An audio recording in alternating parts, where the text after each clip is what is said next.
It's not a real person, or is it? Priced as much as EVR. What a world.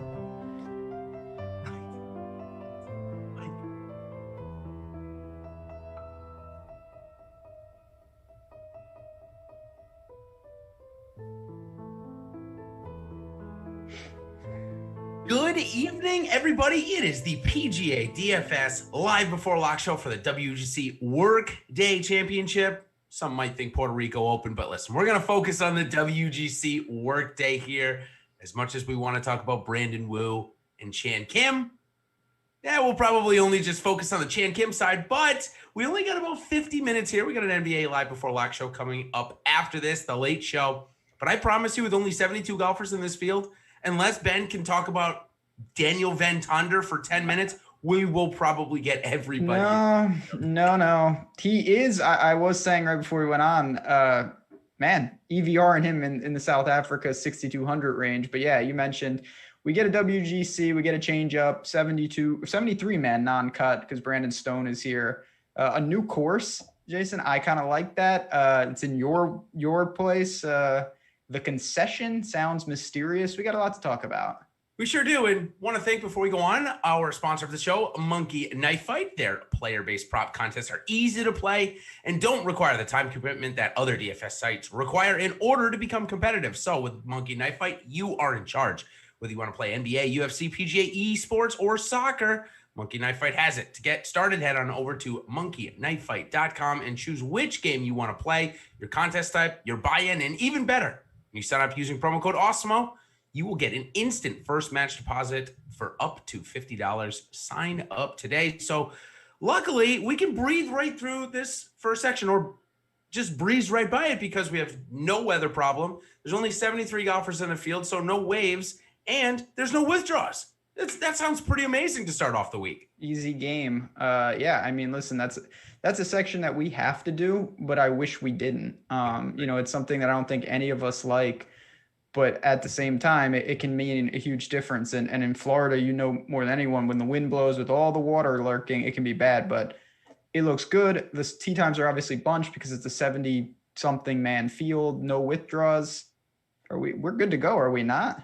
We sure are. And let's go ahead and jump right in and talk about a couple of the featured groups here, which basically means we're going to talk about some of the best players in the world pairing up this week together. At least we'll see a couple on television. Are you excited about any specific group? I know that you and I talk about building, and we've got, say, Dustin Johnson, Brooks Koepka, Daniel Berger, Patrick Reed, Victor Hovland, Bryson DeChambeau. Any of those guys interest you, or are you not going to build any of those type of teams this week? No, I definitely think you can do that. I mean, especially when you get in a WGC, you have so much talent. We have all the world's best. Some of these groups are loaded. And can they get going? It's a new course. We're going to get into, as we talk about the players, what we kind of think, with all the water. I will say just a quick shout out. I know, Jason, you echo this. Shout out to Reed Fowler, great guy and friend of the show. He will be on the PGA Tour live booth tomorrow, talking some golf. We're really excited to see one of our own in there, and that's going to be exciting. But yeah, these groups are stacked. I probably will take some 2 of 3. I don't know if I'll go all 3 in a group. That's a little much, but I do like to do that, especially if I'm between 2 golfers in a 50-50 situation. Literally just saw that news about Reed coming on before the show. Very cool. Back to him. And listen, I know that he's going to represent our matchup bet of the day segment much better than what it's been represented as. Listen, no offense to the PGA Tour live announcers. When they put up those odds, they've just struggled with how to present it to the public. Reed, I'm sure, will do a great job in that. Also, to the chat, thank you for my hair. This is the largest it's been since junior year of high school. I got mine cut today. Yeah, I've been cutting it. I noticed. I was going to say that. Did you cut it, or did you actually get your hair? I had a professional do. I mean, you may not be able to tell, but no, I went to a barber, got that. Needed to change up the juju. I caught a bad college basketball bet yesterday, so I knew it was the time. It was time. They call in that St. Louis game. No respect, but that's neither here nor there. Yeah, that's for sure. So, and Jeff Wilson, thank you for letting us know. Yes, please give us a like and make sure you subscribe to our channel, of course, to follow along here. So let's go ahead and start at the top. Dustin Johnson, we got 11,600 coming in this week, but it was Jon Rahm that ended up beating him last week, and Rahm could not make a thing on Thursday or Friday. So are you paying down 500, or are you just skipping both of them altogether? No, I mean, I think that Rahm just has a way, a lot of tournaments. He's not doing anything. He's quiet. You look up and it's like, oh, wow, he's two back on Sunday. Man, he's right there. And just let's dive into the stats. 8.6 tee to green. Lost 0.2 of a stroke putting. He was right there. He came in fifth. So I think, listen, TJ's amazing. He didn't play that great and he came in eighth. It just shows how good his floor is. If I had to pick between the two, though, I would take the savings because that's gonna be my theme. I'm gonna try to save as much as I can to avoid the real depths, because even in a non-cut, I don't think you want to go down there as much as you would think. All right, let's get a little course talk here. I think it's a perfect time to talking about Jon Rahm. One of the things that we know about this course, it was designed by Jack Nicklaus. Okay, well, that's an easy one to decide. The other one that has come out a little bit this week is the green complexes are very similar to that of Muirfield Village, which obviously Nicklaus designed there. So that kind of leads me to believe, well, I'm not saying that it's an instant Jon Rahm win, but certainly we saw him win on a very tough Muirfield Village, 3 or 4 months ago. So again, another reason for me to say $500 is just enough savings. Now we get to the next range. We got Xander Schauffele, Rory McIlroy, Justin Thomas, and now Patrick Cantlay. Very surprised to see my guy now. Actually, no, I shouldn't say that. I'm not surprised, given the fact that Cantlay was the highest owned golfer in the slate last week. He's now up in the 10K range. So does that make you fade him now? You think the run is done? Or do you think the win is coming soon? Yeah, I mean, it's an interesting. He's obviously Finau's overshadowed being close without winning lately, right? But Cantlay is right there every week too. I mean, at Genesis he faded a bit, 15th, but third at AT&T, second at Amex. What's not to like? The guy brings it seemingly every course. The one thing, and I want to ask you this just to talk a little general. In a non-cut, he's so consistent. Does that actually hurt him a little bit? Because part of the reason you roster Cantlay is you are almost certain you're getting him through the cut. Here, we don't have to worry about that. It's all about upside. Perfect example last week, right? T20, T15, whatever he ended up finishing. It was a good, solid cash game lineup. 9,600, a perfect guy to start your lineup with. Yeah. In this field, it's tough. At 10,000, I felt like I could go down to Bryson DeChambeau or Victor Hovland and probably get as much win equity.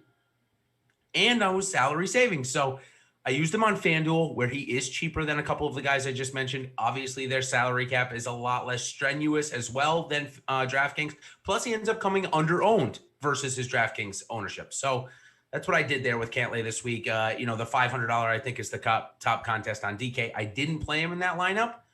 I did, however, play as my leverage play as we go into the second topic here. And I believe he's your leverage play as well. And I love that because the last time you and I aligned on this guy, he went on a pretty solid run that ended with a win at the PGA Championship. And it is Colin Morikawa. Listen, he led the field in strokes gained on the approach last week. We know that he did a putter change. But, Ben, I'm going to pitch to you that the putter change, or the grip change, I should say, that's going to bode well for him here. Bermuda, we know they're easier to putt on than Poa Green. So I think that the switch will mitigate those 9 strokes gained lost putting last week, which is sickening. And I think it's a good spot for him. He's going to come in at 5% owned as well. Yeah, I'm not. I mean, you were a Morikawa guy. You've been on him for a long time and watched his ascension. I really haven't been there much, but I am this week. The tee to green game is as good as you're going to find right now, and the putter is as bad as you're going to find. The surface change can only help.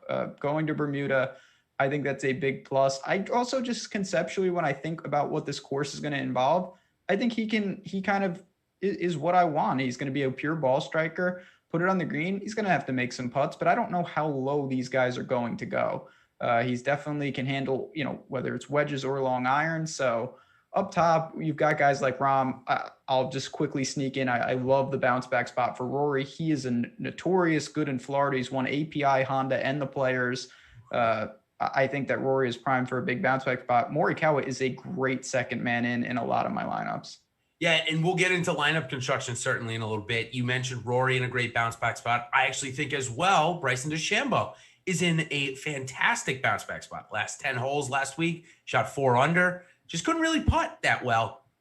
This week, I think that his 350-yard carry off the tee will benefit him more on this golf course. Again, I don't know, but I did the little flyover thing, and I just put 350 from the tee off of every tee, and it looks like he's going to clear every water hazard that they have. So I think it's a great bounce back spot for both of them, and I think you'll get a little bit of lower ownership on both of them as well. So Love Morikawa also for the leverage in the space. A couple of other guys we mentioned, though, haven't mentioned, like Webb Simpson, Daniel Berger. I mentioned Victor Hovland. I think Victor Hovland is playing the best golf outside of Tony Finau right now in the world. So at 9,400, I'll absolutely roster him. No problem. What about Simpson and Berger, though?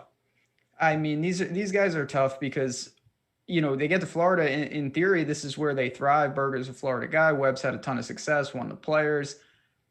Obviously, Berger's playing phenomenal, so I don't mind anyone going there, but you're paying for that tax, so he's going to have to continue that form. And he hadn't been playing bad, but the win was a pretty decent jump up. He had a lot of good finishes. Again, a consistent player, not an extreme upside player.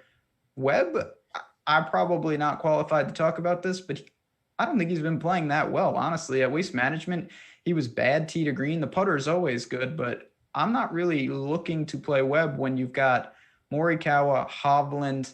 Nobody's going to play Reed, and I get it, but I would rather take a flyer on Reed if I had to.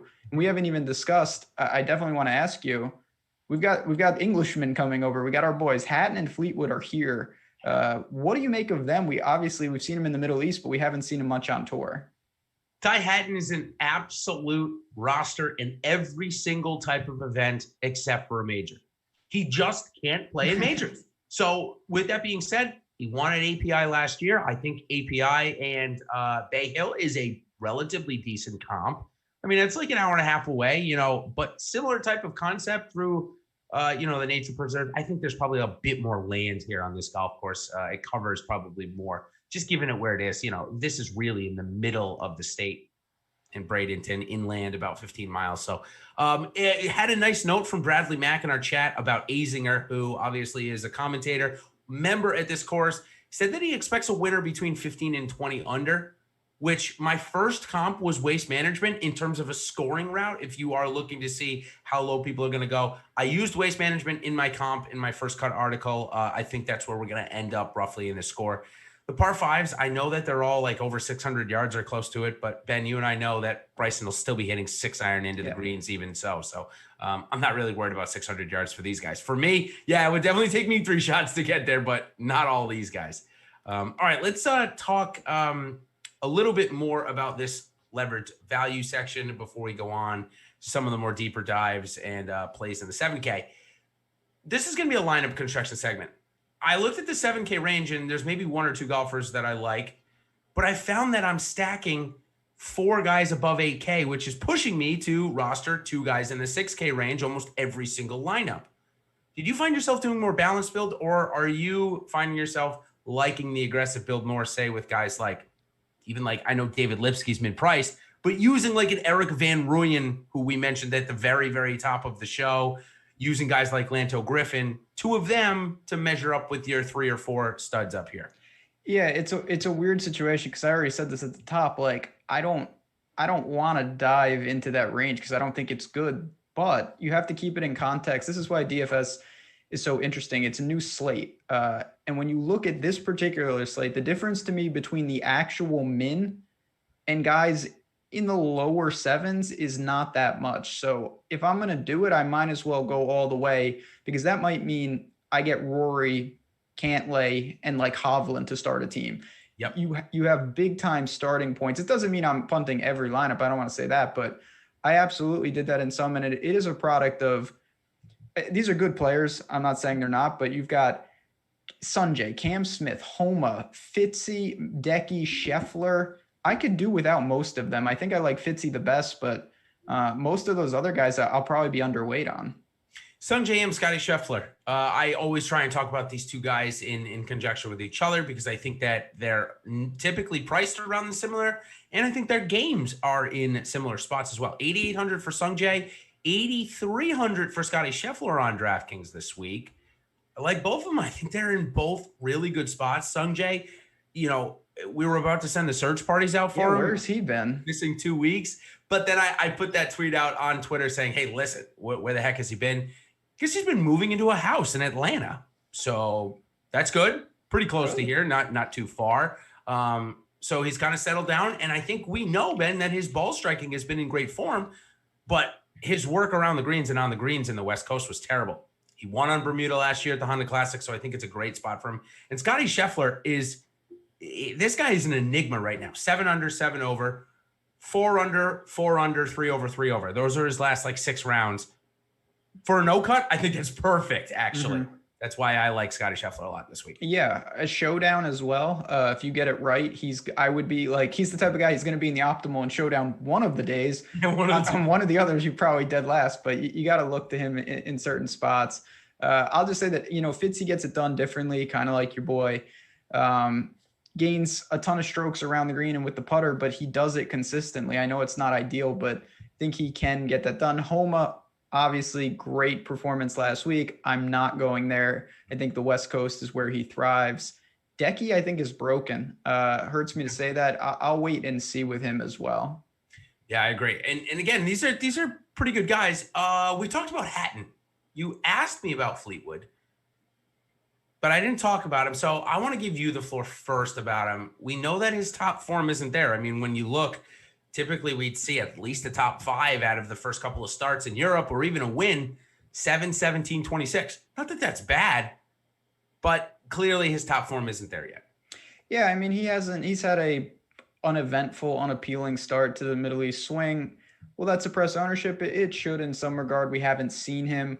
He's shown that he can contend. He's not gotten it done over here. This guy should have wins on the resume. He's just priced pretty severely, though. Like, if he was in the lower 8s, I'd have a lot more interest. You're talking about him or Morikawa, him or Sunjay, Webb, these types. So I get it if you want to change it up. If you're building a lot of teams, he's going to be in there. Certainly not a priority, though, for me. Taking advantage of price discrepancies is something that you and I talk about. I probably bring it up weekly, and I apologize if I sound like a broken record, but Will Zalatoris on FanDuel, $8,800. It's an auto roster for me. I see no reason. It looks like his irons are peaking, Ben, and certainly if he gets hot with the putter, we know he's going to score. So it makes it even tougher because when there's a misprice and say like a guy's at the min that shouldn't be, you can always justify saying, yeah, but you know what? Golf is so difficult. He easily could miss the cut. And if he misses the cut, 40% of teams are completely dead, and I'm going to roll the dice. Well, Will Z has to play bad for 72 holes now. Like, you're not getting the reward if you fade him. To me, it's not enough reward for a lot of risk. So you should just plug him in and figure out the rest on FanDuel.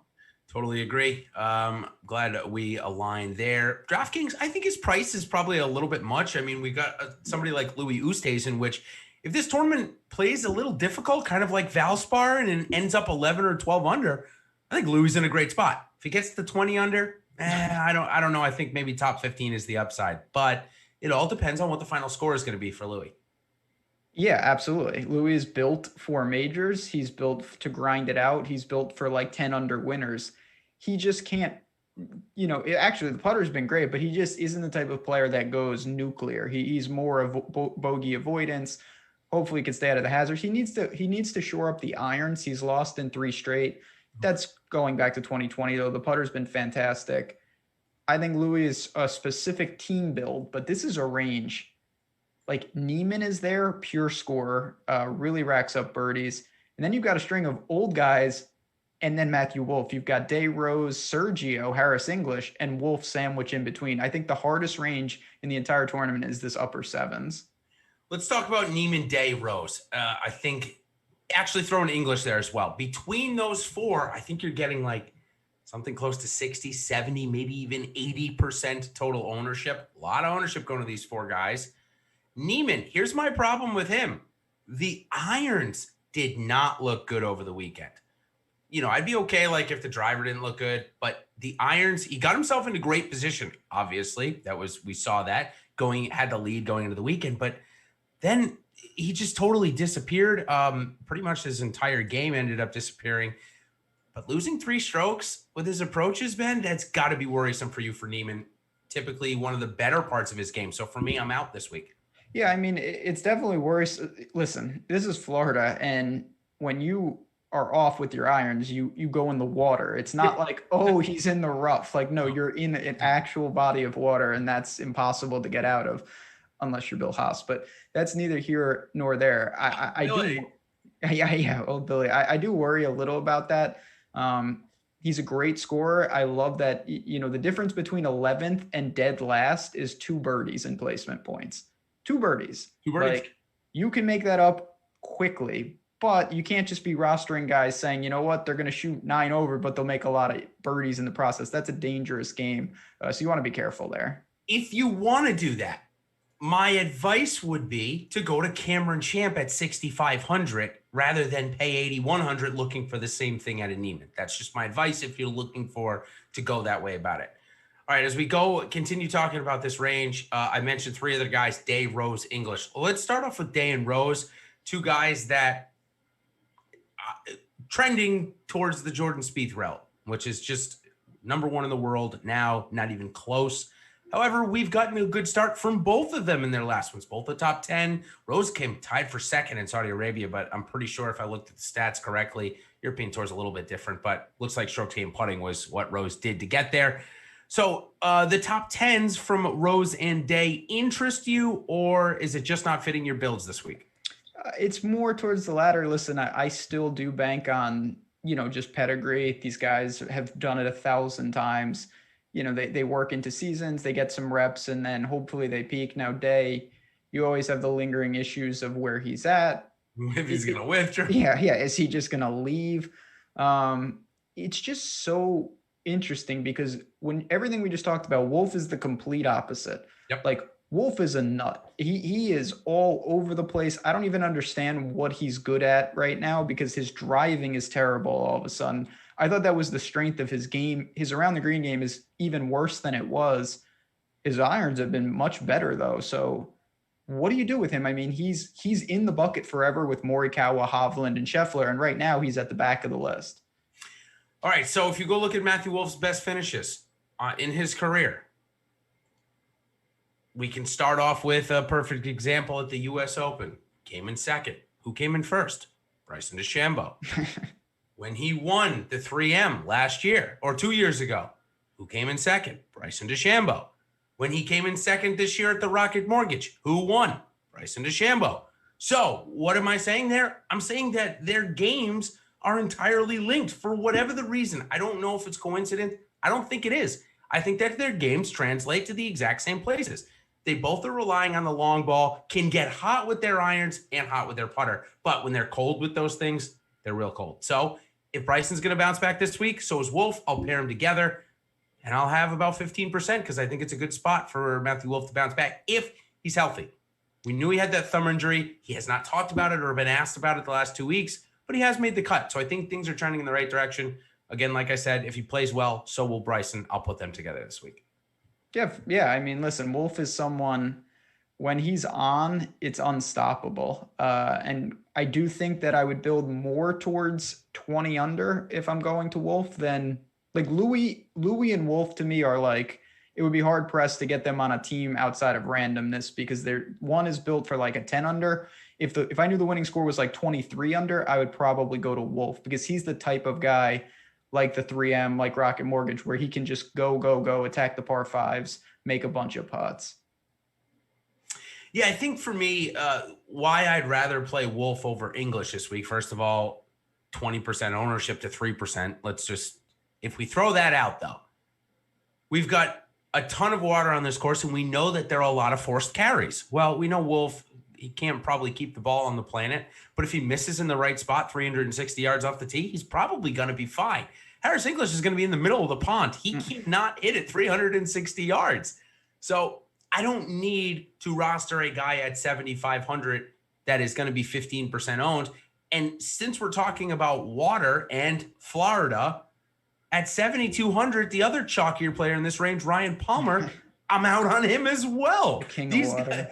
Palmer is notorious for finding the water. Now, is a double or a triple a couple of times this week gonna kick him out of the tournament or kick him out of a chance at value? No, probably not. I just don't need to roster these guys when they're the highest owned, when I know the golfers around him have just as much ability to beat them on a given week. Yeah, I mean, once again, even when I don't try, and chat probably won't believe me, I'm not trying to hate on Harris English, but he's so popular relative to the range. And it's not just a 1v1 pivot. If it was just him and Wolff, I would just be saying, you know what, change it up occasionally with Wolf, roll the dice. It's him versus Wolf, Rose, Day, Sergio, Leishman, like just to name that entire range. I have a hard time going to Harris English all over all of them. Sergio, great driver of the ball, plenty of experience down here. I'd rather go there. Leishman is the one that I struggle with the most. He obviously looks better than last year. He's clearly healthy. His off the tee game is a little weak right now. He's doing it with irons and putting, which it can be done, but it's not the best thing going into Florida. No, especially on this course, which we think that off the tee is going to be a little bit difficult. Sergio, I tried to play last week. Didn't work out for me. I don't think I'm going to go back that much this week, but that's more, again, of a product of me believing that Scotty Sheffler and Sungjae Im and Colin Morikawa have a better chance to win. So I'd rather get those guys in the lineup and get somebody like Lanto Griffin, Eric Van Rooyen in our lineup. So let's go ahead and go into that range, Ben, as we get to about 8:35 here. Again, we've got, we've got Chris Spags and Greg. Yeah, GE. Yeah, G Money on the docket coming up at 9 o'clock for the NBA late slate. Some really good quality info going on there, plus a ton of money to be won just on a couple of games. So tune into them right after us. And of course, if you're not already an Awesemo Plus member, let me tell you about a couple of freebies we got going on today. You can get some, let's see, here it is right here. The NBA Big Board, which should help you out for that late slate. Golfer rankings. And, of course, the player in top stack for NHL. So plenty going on. And if you are ready to join us, get access to all the great tools at Awesemo Plus and content for nearly every DFS sport out there with an Awesemo Plus weekly pass, $29.95. This includes full access to every sport and all the premium tools we have to offer, including ownership projections, premium Slack, and so much more. Speaking of premium Slack, if you're a member, haven't checked it out in the last couple of hours, I just dropped my thoughts on the Puerto Rico Open, which is also going on this week. Gave my top DFS plays, a couple of notes on course history as well. So check that out if you're a member. And Ben, we've also got a Daytona. I'm sorry, not a Daytona. That was last week. I brought you into this because you're my college basketball guy. And we've got a great college basketball promo going on. Why don't you tell everybody about it? We do. It's almost here. A couple weeks. March Madness, but college basketball DFS projections, Mack does an unbelievable job. You guys know him, as good as it gets for the sport. You can 1 week for $4.48 right now. No reason not to do that if you're grinding DFS there. We've got some betting content as well. We're going to have a great March Madness package coming out. We got you covered. I can't wait for the tournament.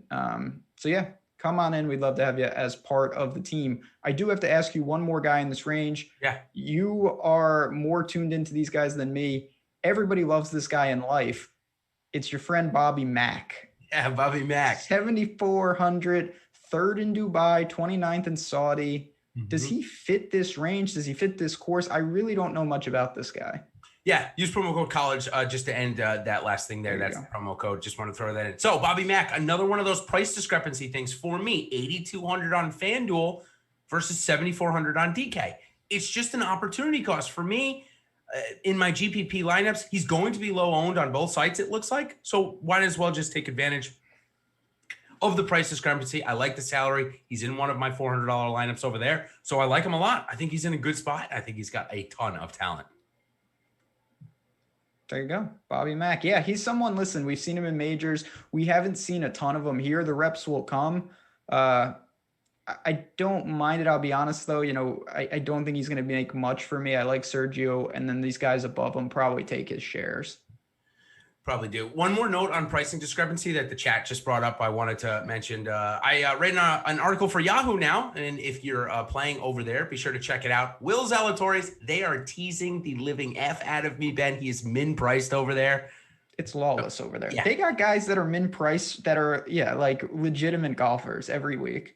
I love it. I think it throws that element into it of, fading, like you said, in a cut event, fading him, you could end up above 40% of the field. So, yep, great point there, chat. I appreciate you bringing that up. So, okay, couple of more guys, of course. We've got a lot of the field that's in this 6,000 range. If you're interested in Carlos Ortiz and Bubba Watson, okay, I kind of get it, but not really. I'm out on both. One guy I'm interested in because he lights it up with the putter, Christian Bezuidenhout. You and I both talk about the ability for him to get hot so quickly. For that reason, I play him in no-cut events because he has that ability to score. Are you fading him this week? I mean, there's not much ownership there, but is he in any of important lineups for you? Nothing important. I totally see it. It's really a simple question. How much do you value off the tee? Right. He is not good off the tee. If you think he gets eaten alive here, well, that's not good. But if you think it's fine and you think Webb can survive and those types, this guy is elite on the greens. He can get crazy hot. He's been in plenty of big spots, so I don't worry about like a step up here. I get it. It's just about how you view the concession, this course with the name. What kind of name is that? The Concession? Yeah, he's probably, I don't know. You just go with the concussion. That's what Bryson Deshambo says. Yeah, it should be called for whatever the reason. I guess we'll find out here this week. Now, 3 guys in this low 7K range that are all trending above 10% ownership, and I don't like any of them. Jason Kokrak, Billy Horschel, and Kevin Kisner. Kokrak would be the one I'd lean maybe most to because I think he's probably the most consistent ball striking right now, but we know that putting is going to regress. He is not the 13th best putter on the PGA Tour, and that's what he's ranked right now in strokes gained putting. That's not going to happen. Billy Horschel's irons, you mentioned in our Slack, not good. If you want a little more context, of course, come join us on that Premium Plus side. And Kevin Kisner, I just don't think it's a great course for him. I think that maybe, coming up the TPC Sawgrass, I actually think that's maybe a better fit for Kevin Kisner, especially if we get him in the 6K range. He's played well there before, so I think it's a better course, more of a positional course. This one's, I don't think it's going to be positional. I think it's going to be driver heavy, although his short game is good enough. So I'm kind of talking myself into him a little bit. I still won't get to the field, though, and definitely under on the other 2. Yeah, so I'll take him one by one. Kokrak, I actually played him and I got bailed. It just shows why you should never play that guy. He gained 8 strokes putting at Genesis. No. I don't see that in any shape or form. He is a good scorer. I'll give him that. Billy Ho is interesting because he's a Florida guy, Bermuda guy, but the irons, you alluded to this. He's lost. It's going so far back. We're talking back to the FedEx Cup playoffs the last time he gained strokes on the approach. That's beyond a red flag for me. Kisner's the last man standing here. He does it like he always does it. Irons, putter, weak off the tee, cross it to Memorial. It's not been good there. Not really interested in any of this. The last thing I'll say, and I'll stop blabbering here, what is the difference between these guys and guys like EVR at the bottom? You're saving $800 for coin flips. I don't know how you justify going all the way up here. Yeah, and I totally agree. I wanted to point out Greg, appreciate you coming on. You are a good frequent flyer in our chat. He just gave us the best tidbit of this golf course. Jordan, I'm surprised you didn't see it behind the glass. Greg, this is a great one. It's called the Concession because Jack Nicklaus and Tony Franklin, who are the architects of the course. It's named after the putt where they conceded it to tie the Ryder Cup together. Look at that. Great tidbit, Greg. Thank you for that. That's really good. That's Why really chat's the best. Ben. Who knows this stuff? Right. I love it. In any case, let's keep going down the list here. Let's start off with the high sixes. Abraham Answer put out on his Instagram, didn't get out. Cameron Champ's kind of in the same boat, Sergio Garcia as well. Now he's at 6,800, but his ownership is going to fly through the roof. He's 80-1 to win on most sites, by the way. Check out Odd Shopper. You'll be able to find the best odds on Abraham Answer. All the bugs were fixed. You should be able to see the outrights for all of the sites that are available in your state. But with that being said, Ben, his ownership's going to fly through the roof. He's priced with guys like Sergio, the 7,600 range. So in a situation like this, do you play him because the price is right, or do you fade him because the ownership is wrong? So you got to do something. It depends on what you build.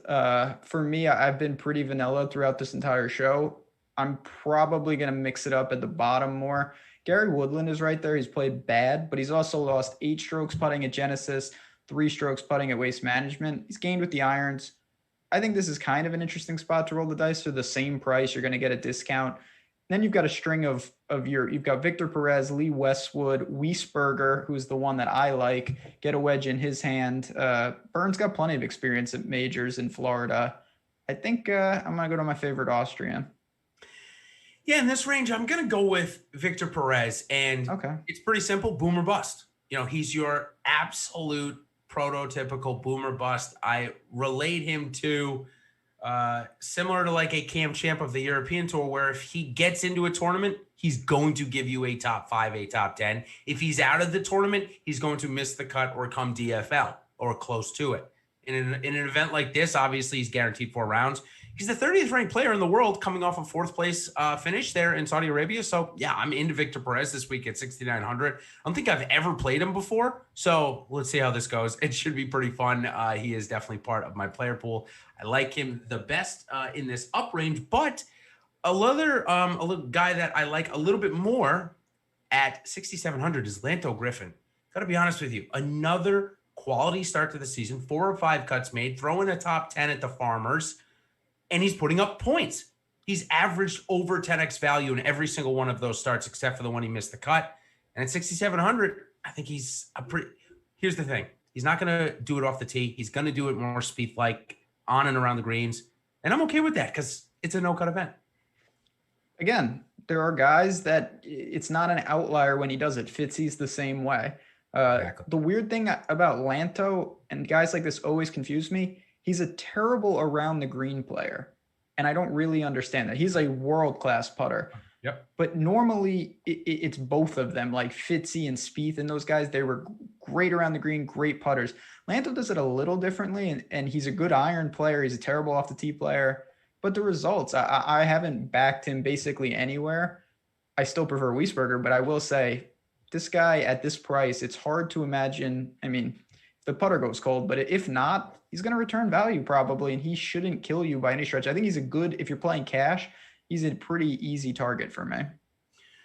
If you're playing on the 2 sites that offer the biggest prize pools, you only have an option to roster this golfer in one of those sites because for some reason, FanDuel, even though I bothered them on Monday morning about this, did not get Rasmus Højgaard in their player pool. I doubt they will now. It's 8:45 on Wednesday. There's no way they're going to do it. But this guy's coming off of back-to-back top 10s, and we know he can get scorching hot. He's from Denmark, young kid, 20 years old. What's not to like about him this week, Ben? I guess try and talk me off of him, other than the fact that I can't play him on FanDuel. Yeah, well, that makes it tough. He'll be low owned over there, 0%. Rasmus, I don't know, man. I mean, I'm excited to see it. Not dominant, but very good during the Middle East swing, 25th, 9th, and 6th. We saw him in Bermuda make a cut. We saw him in the U.S. Open get absolutely mauled. We'll find out. Apparently, this is going to be a guy that we're going to be playing for many, many years. I have him 3rd behind the other 2, but I wouldn't fault anyone. Clearly, this guy's got some talent. But Detry's also there. Let's not forget about Detry. He's another guy. He's a Belgian. Peters is in Puerto Rico. Detry is here. What? When did that happen? I don't know. I have no explanation. You remember Colsaerts? Not to hijack the show. Colsaerts, yeah. But yeah, just to round it out, and then we'll get to one and done, a couple bets and some hot takes. Yep. I think for me, this is where you're going to mix it up. I'm going to look for scoring, champ, EVR, those types that can really rack up birdies. And coming 30th, you get the job done in something like this. My last playing on FanDuel because of price is Sebastian Munoz, priced at 7,100 over there. Last week played with Spieth the first 3 rounds, so I got to watch him quite a bit. Looks like his game is close. Terrible in conditions. He's one of, like, I'll throw in the Harold Varner camp that I try and bring up to quite a bit. Scotty Sheffler also in that camp. Just haven't really figured out how to play in tough conditions. We shouldn't have that here this week. Listen, it's been beautiful here in Florida. It's going to continue to be beautiful for the next week. So I like Sebastian Munoz a lot at min price. Couple more quick things. I will say that as funny as this sounds, I'm playing David Lipsky at min price because of proximity to the event. He literally played it at the Korn Ferry Tour event last week, a half an hour away from this course. So obviously he's in the area, been practicing. It's enough for me. The guy can score. We've seen it on the European Tour. So I think if we're rostering a min-priced golfer, for me, he's it. At 6,200, we've talked about EVR quite a bit as well. He's the other one that I've clicked down in this range. Yeah, it's just price. Like, these guys are not, in my opinion, likely to get it done, but they're not super unlikely compared to guys that you're paying $800 or $900 more for. So don't be afraid to do that. Don't go crazy, but I really think that you can open it up this week. The entire range is in play, which we don't usually say with 6K in a traditional full field event. So last one before we get into our tertiary things here. 3 guys at 6,400, all that have relied on their putting at a time, and 2 that certainly are doing it now. Mackenzie Hughes, Brendan Todd, and Matt Kuchar, all at 6,400. All, like you just said, look pretty appetizing in terms of price. Mackenzie Hughes would be my lean here. If I had to pick one of the 3, he'll be the highest owned of the 3 for me. Do you have something different? No, I don't. If I had to pick one, it would be Hughes, Kuchar, and Todd. I just don't know. I think Todd is going to really struggle off the tee here. I just don't like their games for this. I don't really like Mackenzie Hughes's either, to be honest. But at least with him, his irons are a little crisper right now. So I probably won't go to any of them though. Okay. All right, let's go ahead then and move into our, what do we got next? We got one and done before we get to the bet of the week. So let's go ahead. I'm going to give you the floor here first. I used Colin Morikawa last week. And it was a tie 40th. Really didn't work out for me here. So I can tell you who I'm going to use at majors. I have no problem with that. Maybe then you can kind of guide me on who to use. I'm going to pick DJ to repeat at Augusta because I think that's a golf course where you're most likely to repeat at a major. I'm going to take Bryson at US Open because I think that he's going to go on a Brooks-like run in that event. I'm going to use Patrick Cantlay at the PGA Championship, and I'm going to use Jon Rahm at the Open Championship. So my lean here is Xander Schauffele. Do you think it's the best spot for him, or do you think that he'll be too highly owned where maybe I should go to something like Matthew Wolff here, who no one's going to pick this week? I mean, certainly if you're really looking to make a splash, you could go to Wolff. But I'll say this, with so many big-time players, I don't think Xander will be that popular. There's a million. Everyone is here. I think Ty Hatton is actually pretty interesting. You haven't had the opportunity to use him yet. He doesn't play as many events. I wouldn't mind taking a shot there. Of course, you can play any of the big names. I'm kind of falling in that range, though. Morikawa, I think, is in play. I have not used him. So that's where I'm going. If you're going to knock off one of the stars, of course, you can use those guys. They're free squares. You can use them any week. If you're trying to save Hatton, Morikawa would be the 2 names that I've kind of highlighted. The other one, Hovland, was the other one that I thought might be Hovland, sure, trending in the right direction. If you're not going to use them at a major, might be a good spot to do that. So, okay, that seems like we're pretty good on the one and dones. So let's go ahead to the bet of the week, which is a new segment that we're trying to bring up here. And last week, you and I both, I didn't get my round 1 bet, the Joel Damon over Cameron Tringale, but we both nailed our matchup week-long bets, shorting the market. And of course, then you parlayed that into a fantastic hot take, but we'll wait for that in just a little bit until you give us your bet of the week here this week. Sure. So I just want to quickly say, you go to oddshopper.awesemo.com. We have all the books. You shop the odds, and you'll see right there how different the prices can be. A ton of value. We're adding new features. You'll see on the NBA side, Alex's projections are baked in, percentage and the ROI return. Really good stuff. We're going to be getting that more and more. I'm going to keep it pretty simple. I have a top 10 here for Bernd Wiesberger sitting at 11-1. To me, he's with guys like Andy Sullivan, Mackenzie Hughes, Champ, Kuchar. I think he's the best of that bunch. If you're going to give me 11-1 on him, that's enough to roll the dice as we pull up Odd Shopper there. Where are you going? Are you going to a matchup, or are you going to more of a future type bet? Okay, so I'll save the future type bet for my hot take. My hot take. Sure. And I'm going to go to the matchup bet here. And I'm going to, I know he's playing some of the best golf of his career, but I'm going to take the unquantifiable side and say that Tony Finau looked the most exasperated I've seen him look after losing last week. And I think that's a little bit of a trickle into this week. So, and it's not like I'm betting bad golfers against them, who I'm about to pick. I'm taking Jon Rahm in the first round, -114 against them. I know we're paying a little bit of juice. And I'm betting Daniel Berger +100 for the tournament against him. I want a short Finau. I don't want a full fade him on DK. And the fact that he's matched up against Berger and Rahm, I think those are 2 good picks. So I'm shorting Finau in my bets of the week this week. I like it. Last thing I'll say before we get to our hot takes, 2 things. 1, let's push the likes up right before we hand it over to the NBA guys. Also, go on our YouTube page. Jason has put out short, quick hitter videos. I have as well with Josh.